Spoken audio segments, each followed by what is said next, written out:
Hey, everybody, welcome to the Go to War podcast. This is your host, John Paramore, with my special guest, Adam Co-host? Smith. Special guest or co-host? Oh, man, we got to stop doing that. You got to figure it out. Some people are going to really think that Don't make it we have a awkward. problem. Anyway, you guys, let me run through the homework with you real quick. Number one, you guys know this is not a paid podcast. We don't get paid to do this podcast. It's not a sponsored podcast. All we ask you guys to do is like, comment, and share this podcast out. Now. Okay? Do it now. Right now. Right now. The second thing is if you guys are allergic to quote unquote bad words, which is pretty great because we're going to talk about this on the topic today. But bad words, right? Or you don't like salty language, this is not going to be the podcast for you. All right. So let me give you a second to leave. Okay, you're gone. All right. So the topic we're rolling through today is this is a fucking good one too. And I have some.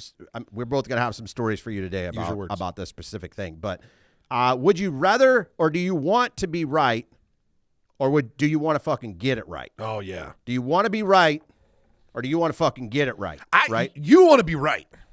Everybody wants to be right All the time. all the fucking time, No matter dude. what. And so I'm gonna tell you, I will tell you as a guy. You're wrong. Probably. I will tell you as a guy who went through many, many years of marriage counseling, and ultimately went through a divorce. And I'm not proud of that, so I'm not condoning that, nor am I saying that's where this should go based on this conversation. But I will tell you, I would say a vast majority of the issues that we had inside of our marriage, especially around communication, were two people that wanted to be right. 100%. Right? And so it was very ego-driven conversations 99% of the time. Yep. Where we were either fighting to see who could become the first victim or the biggest victim. Or we were fighting to see who was going to fucking surrender and allow the other person to be right. Yep. And in those moments, what I learned, especially now, I mean, like you go back and you look at those types of situations and you're like, fuck, I learned a lot from going through that. But it's like, one of the biggest things I learned from it is when I was right and she was wrong. You were wrong.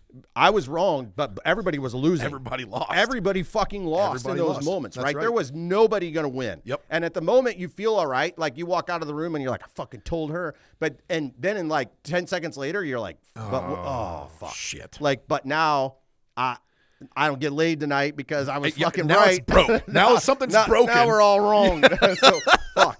Right? Dude, so, that's so true. And not only does it apply to your family and your relationship, but it really applies to every relationship. Everything. Including business. Yes. This is one of the things, oh my God.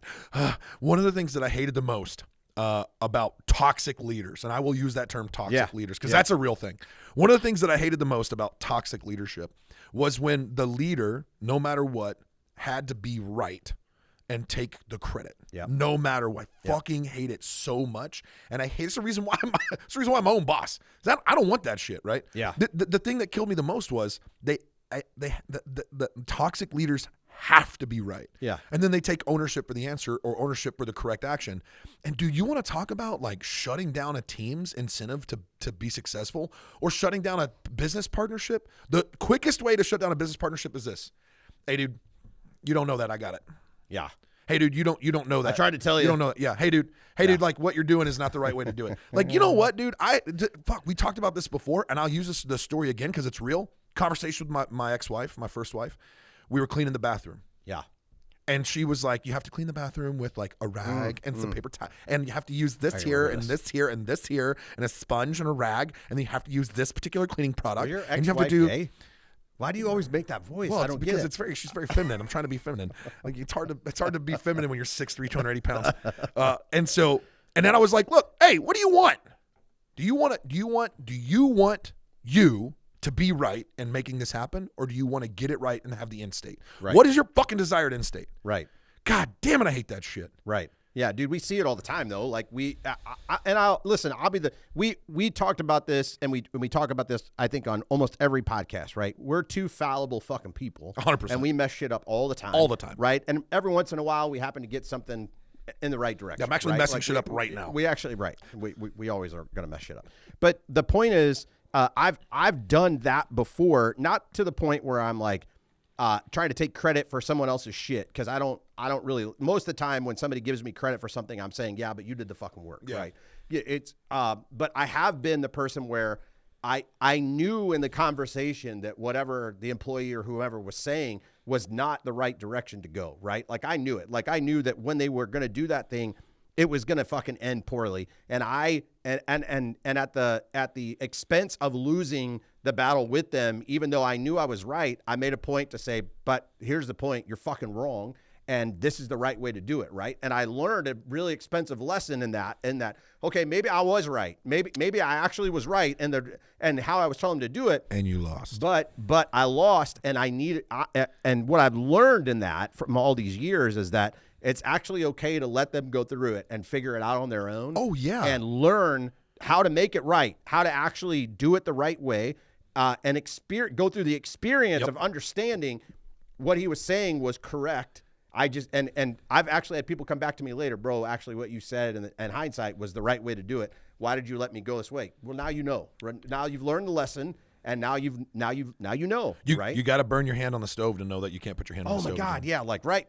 Kids are the fucking number one, right? Yeah, you got like how many? I don't. You have your daughter is still relatively young, but super young, especially my youngest daughter. Holy shit. I could tell that kid a million times how to do something, and it would be the right way that I know from experience the right way. But she's got to experience, dude.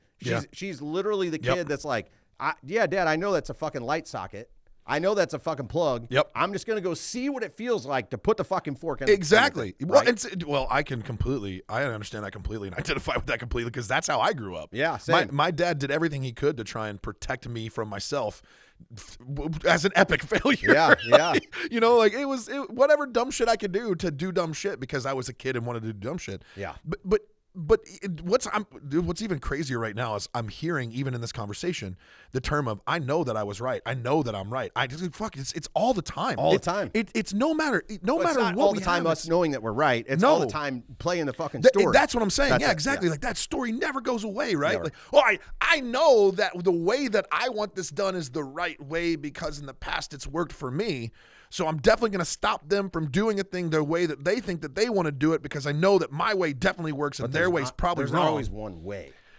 But I think is where you're headed, right? Well, that's where I'm getting to. Yeah. Which is you took it from me. Son of a bitch. But that's where I'm getting to is that sometimes, like not even sometimes, look, dude, if you're a fucking leader and you want to lead your business and you want to lead, train, and mentor your team, you have to give them enough information to succeed and enough space to fail.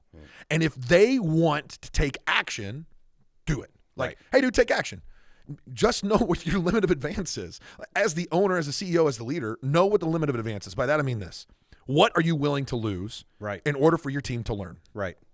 Yep. We talked about that. What is that limit of advance? What are you willing to lose in order for your team to learn? And if it's an acceptable loss, then allow them to take the action and mess it up. Right. And then they can figure out a fucking solution, and then they can become problem solvers where they're getting it right versus you wanting to be right as the leader. Yeah.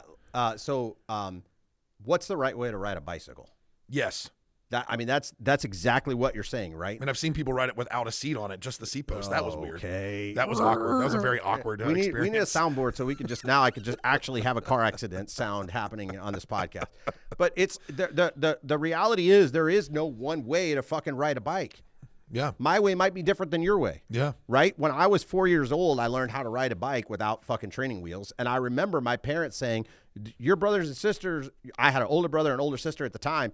Your older brother and sister learned how to ride it by putting training wheels on it. Why don't you want training wheels on the bike? And I'm like, I don't need it. I rolled the bike over to a fucking curb. My little ass steps up on the bike and fucking pedals the bike away. Right? So I think exactly what you're talking about. And I love going back to like the parent and kid conversation where it's like the parent learned a certain way by figuring it out or somebody telling them or whatever. And I think sometimes we just don't want our kids, and particularly, to go through the same trials. You don't want to save them from the pain. Yeah, we're trying to save them from the pain. But in that moment, we're actually fucking them. 100%. Because it's like that's what they need to experience in order to learn the lesson of, dude, how many times do you remember? I know we're going to sound like really old fucking dudes. God, silk slippers everywhere. How many times did you, like our parents were like, go outside when the fucking lamps come on, the street lights come on, then you can come back in. But for now, when we're out, we're like getting beat up in the fucking backyard. We're scraping our knees trying to learn how to ride the bike, getting punched or getting balls thrown at us and not catching them and getting a bloody face. Yeah. I mean, all of that stuff. That's falling out of trees. Yeah. And that's what you were talking about earlier. That was the price our parents were willing to go was like fuck, I mean, if he gets beat up by the fucking neighborhood kid in the backyard, at least he's gonna fucking learn that he needs to learn how to fight. Yeah, and here's the other thing too. You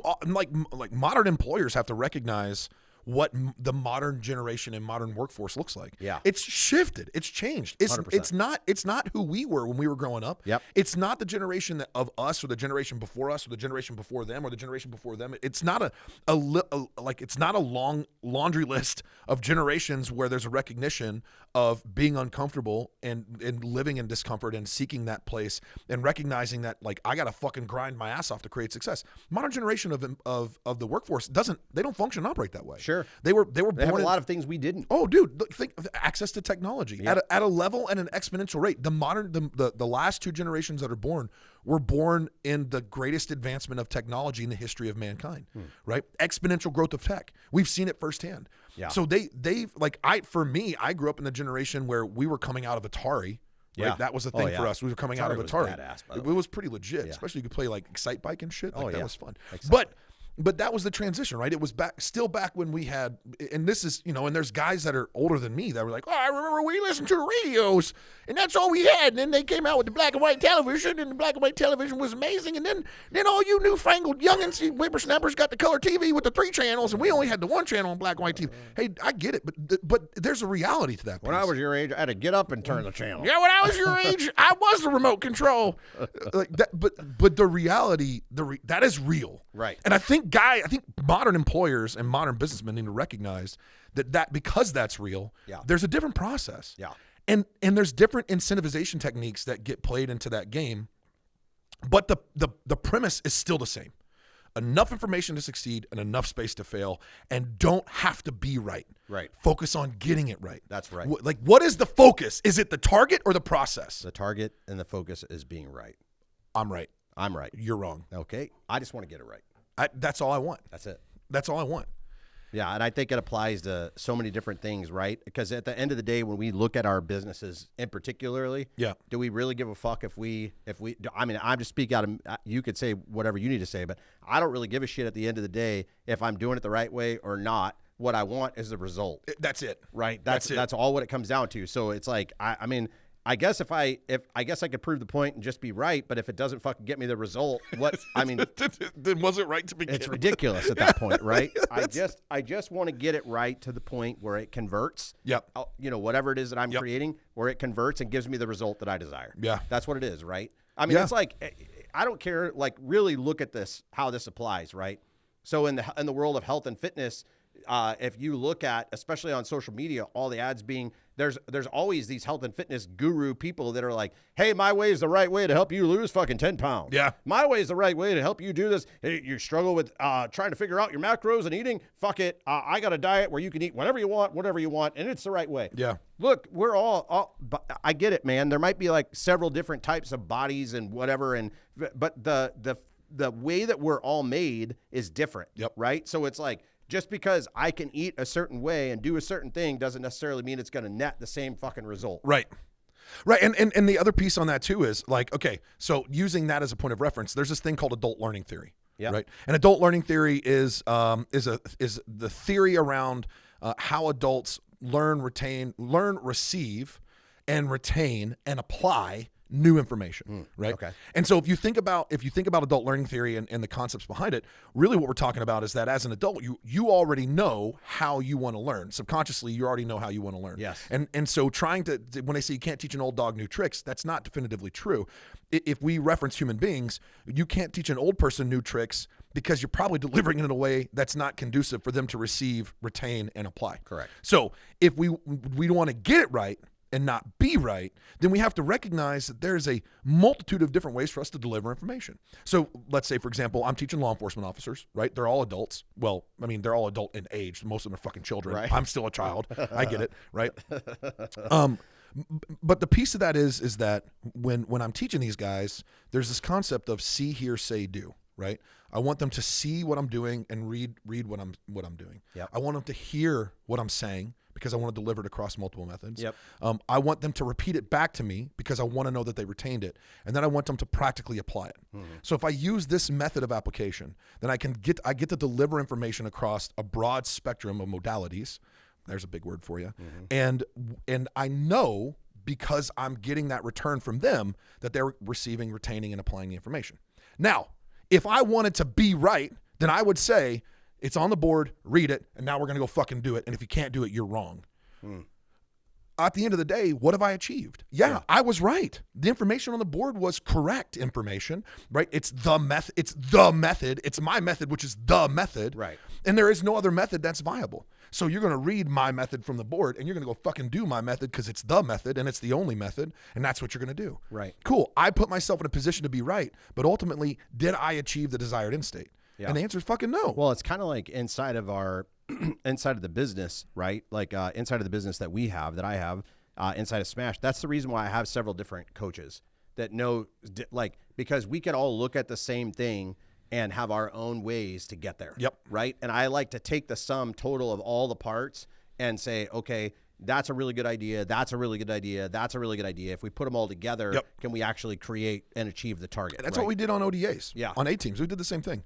We would do. What is ODA? Operational Detachment Alpha. Okay. It's a Special Forces A-team. Okay. We'd do the same thing. We'd split the team in half because you have every MOS, every job has two personnel, two subject matter experts in that job, a senior and a junior. Okay. So you'd split the team in half and you'd go through a mission planning cycle, and then each half of the team would come back and brief the team leader and the team sergeant and the warrant officer. Then they would go, man, that's a really cool plan. I like these pieces. That's a really cool plan. I like these pieces.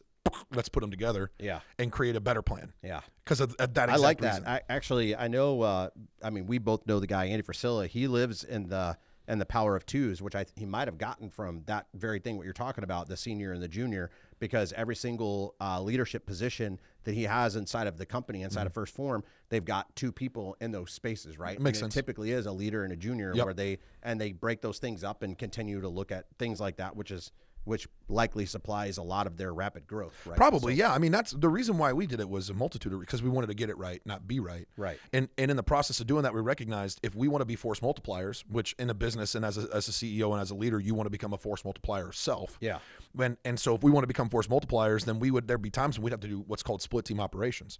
So if you had a single point of failure in any one of the job titles or skill sets, and you went to do a split team operation, somebody's going to be without that skill set, right? And for us, the rules were that you didn't go on a patrol if you didn't have comms, you didn't have a medic. So we had to have every position. You got to have fucking a senior and a junior. Yep. Yeah. And that way you have the ability and subject matter expertise that can separate. And you have a senior that's leading, training, and mentoring the junior to become better at the job. And then they get to take over that position, because it's not about being right. It's about getting it right.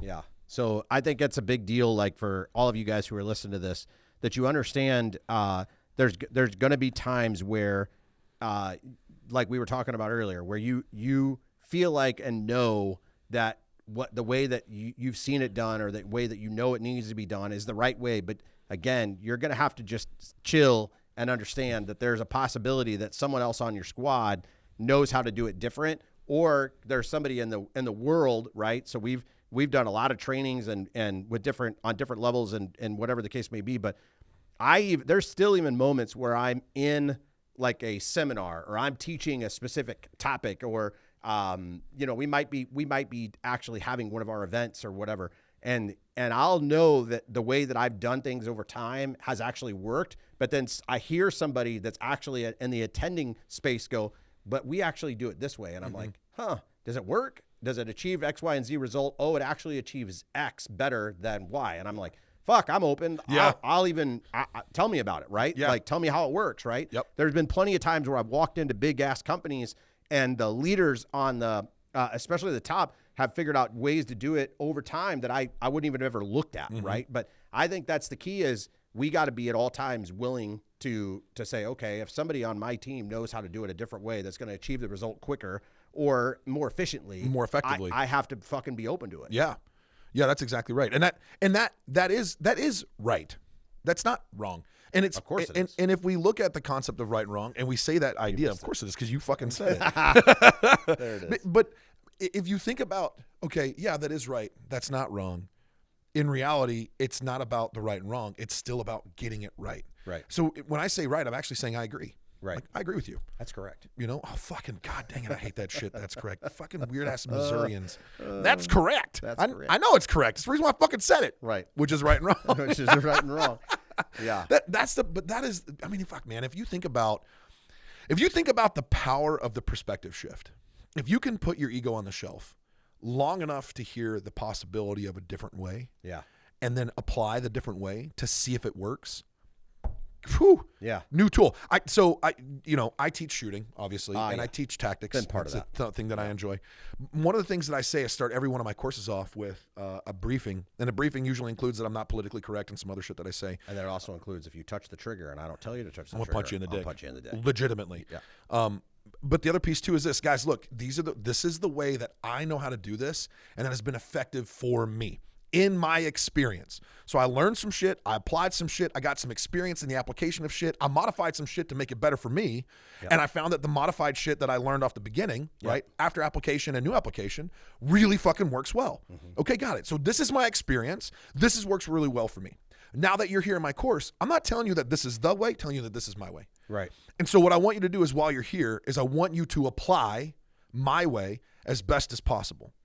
And if you have a way, I want to see your way. Yeah. Because your way might actually work better than my way. Yeah. Be more effective, be more efficient. And I want to know it. I want that information. And guess what? If I fucking take it and I use it and I teach it, I'm going to give you the credit because you're the one that taught me that. And I got to learn that lesson from you. I watched you at a range where there was a guy, he was a pretty good shot too. And he had former military experience. And you were actually asking him questions, even though I could tell tactically you were likely the better shooter overall. You were still asking him questions about specific things, right? And I think what you were doing in that moment was like, is it a possibility that this guy might know something that I might not know? 100%. And can I actually extract some information from him that's going to make me better? Yeah. And I think that's what makes really fucking good leaders. And I don't care if that's at home. I mean, how many times how many times have you gone home and your wife knows how to do something better with your daughter than you do? Oh God, all the time. Many times, all the time. Right? Yeah. So but there's also times where they look to us and go, hey, I know that you know how to do this better than I do. Would you mind handling this? Mm-hmm. Right. So I think we just have to have that openness, right? Yeah. I think that's what it really takes is that balance to go, okay, do the people on my team actually know a better way to do it? Yeah. Right? I think that's really where it all starts. And it also comes back to the same piece, which is enough information to succeed, enough space to fail. If we're willing to put the ego down and acknowledge that there's a possibility that there's a better way, then we can give that space for failure to see if the way works better. Yeah.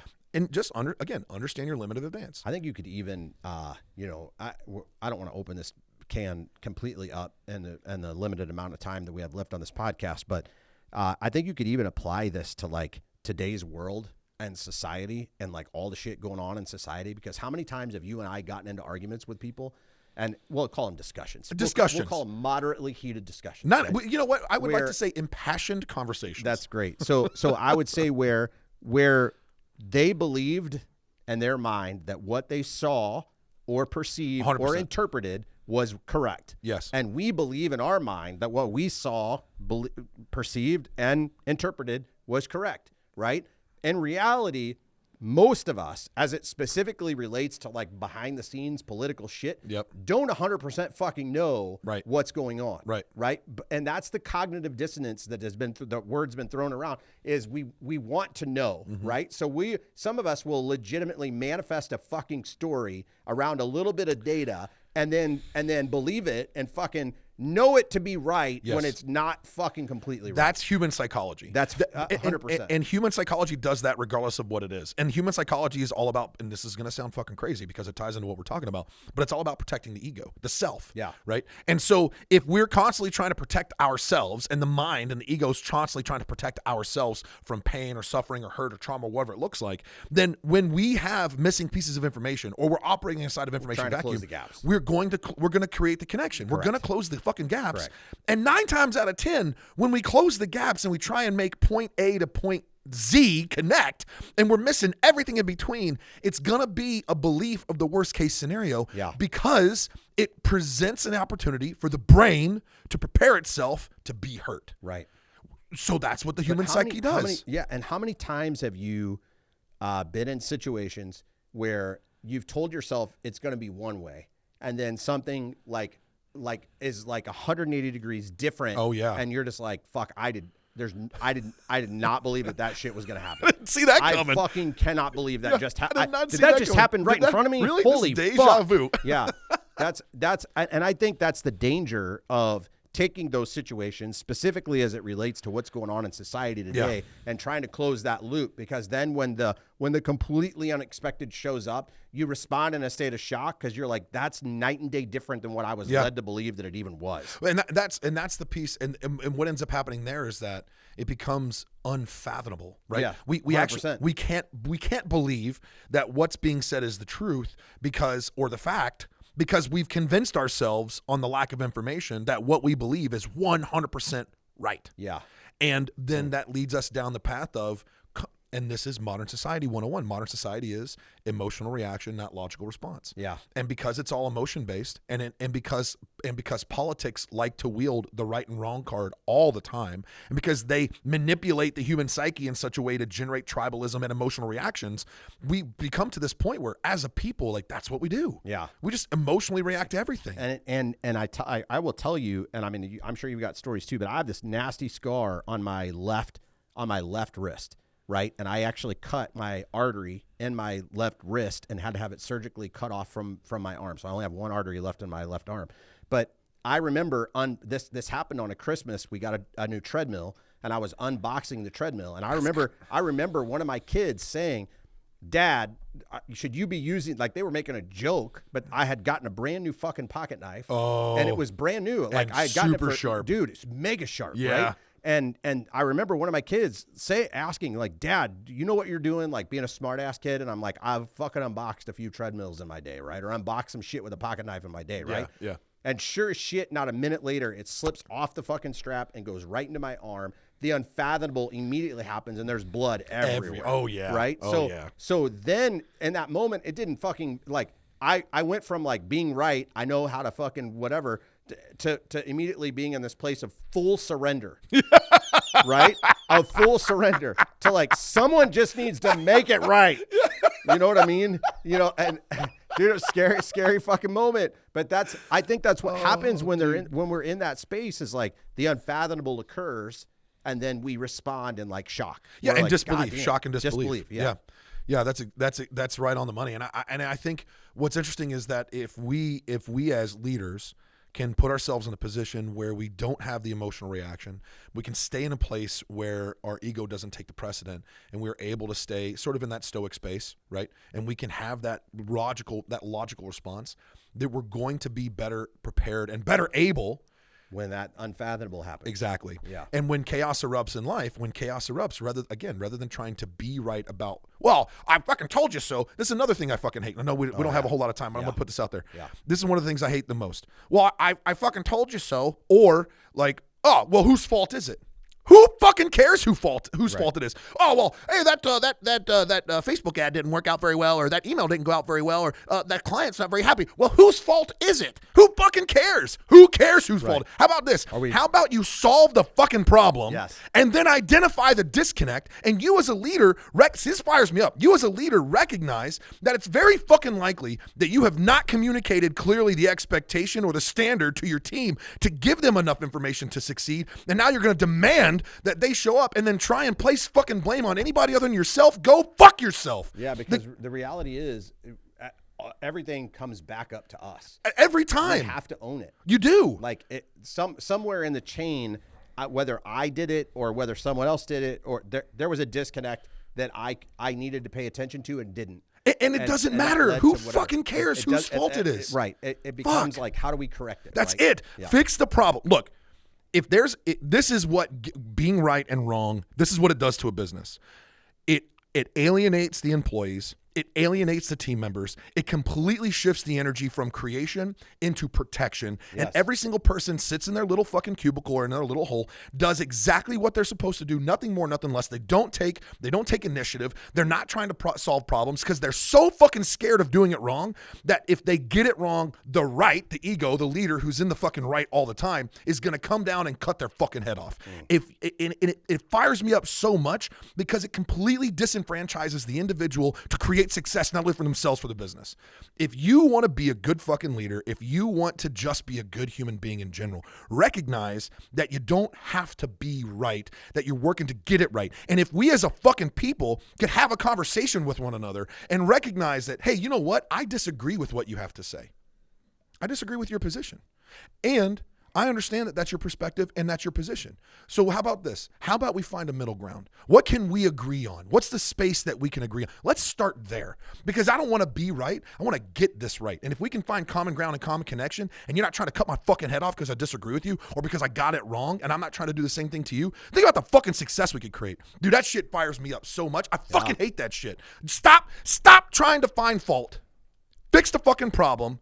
Then identify the deficiency, take ownership of your fucking bullshit, and fucking change. There is a 300-pound gorilla in our podcast studio right now. I'm about ready to flip fucking tables over in here. Yeah. Sorry for calling you 300 pounds. That's okay. I'm not 300 pounds anymore. That's all right. All right, so we're gonna wrap this up and just remind you guys, like, look, always on these podcasts, we give you guys tactical, deliverable things that you guys can take action on now. That we want you guys to actually take what we're doing and what we're saying and our experiences and apply it to things out in your world right now. So you guys know the drill. All you got to do is take action, get your fucking mind right, and go to war.